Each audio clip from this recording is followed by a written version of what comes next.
Mən bir misal deyim, hətta başa düşərsən ki, necə ağırdır bu. Məsələn, qardaşlarla oturursan, onlara hesab vermək, necə deyirlər, şot vermək. Burada şirinlik var, düzdür? Yəni, filan kəsin, filan məclisdə olan adamların şotunu mən verdim. Nəfsə şirinliyi var, pay var burada, düzdür? Yəni, görsünlər ki, məsələn, filan qardaşlardır, onların şotunu həmişə filan kəs verir. Orada 500 manat, 600 manat, 700 manat da verməyə hazırsan. Nəyə görə? Şirinlik dartır sənə, məbləği unudursan artıq. Şirinlik aparır.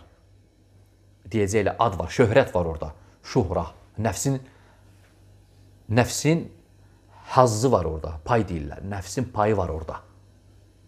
İndi fikir ver. Lakin, belə bir məqamda bir nəfər gəlir sənə deyir ki, bəs həmin o adama da, hansı ki, misal çəkirəm, yəni belə verirəm ki, hətta başa düşəsən, yəni. Gəlir, həmin o adama deyir ki, qardaş, bəs bir nəfər xəstədir, əməliyyat olunmalıdır, 50 manat, 50 manat, hamıdan yığırıq, hamıdan istəyirik, sən də ver. Həmin o imkanlı adam var, hansı ki, 600-700 manat şot verməyə hazırdır, o 50 manatı çıxardıb vermir ora. Nəyə görə vermir? Çünki hansı ki, aparıb verməyəcəklər ehtiyac sahibinə. Həmin o adam hardan bilir ki, bu 50 manatlıqların içərisində bu 50 manat da səninkidir? Hardan bilir? İtdi. Düzdür? Şirinlik var indi orada, şöhrət var orada. Bilinmədi. Yoxdur orada şöhrət. Həmin adam üçün o 50 manatı vermək, baxmayaraq ki, 50 manat onun üçün 50 qəpikdir. Yəni o dərəcədə də, hə? Lakin 50 manat çıxardıb vermək ən ağır şeydir ona. Ən çətin şeydir həyatda. Özü də etiraf edə bilər ki, mənim üçün həyatda ən çətin, ən ağır şey budur. Gəl gedək sənə hesab verim, şot verim. Amma bu 50 manatı məndən istəmə. Niyə? Çünki 50 manatlıqlarının içərisində 10 nəfərdən aldı, biri də sənsən, 11-ci. Kim nə biləcək ki, bu 50 manat da səninkidir? Burada itdi axı hamı. Yəni orada itdi, şöhrət itib. Şirinlik, nəfsin dadı, nəfsin payı itib orada. Ona görə o adam vermir. Amma həmin adama, həmin dəqiqə, denən ki, gedək oturaq, misal üçün, yemək yeyək, o 500-600 manat hesab verməyə hazırdır sənə. Ona görə, yəni bu misal çəkirəm ki, yəni sədəqə bu yerdədir. Sədəqə ağırdır. Vermək olmur, çətindir. Lakin kim versə, yəni böyük fəzilətdir, yəni. Xüsusən də cümə günü.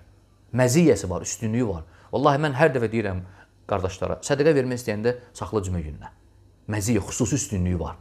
İbn Qeym deyir ki, rahiməhullah, Şeyxülislam ibn Teymiyyə cümə günü evdən çıxıb məscidə gedəndə nə var idi evdə, keçirdi əlinə, çörəyi və s.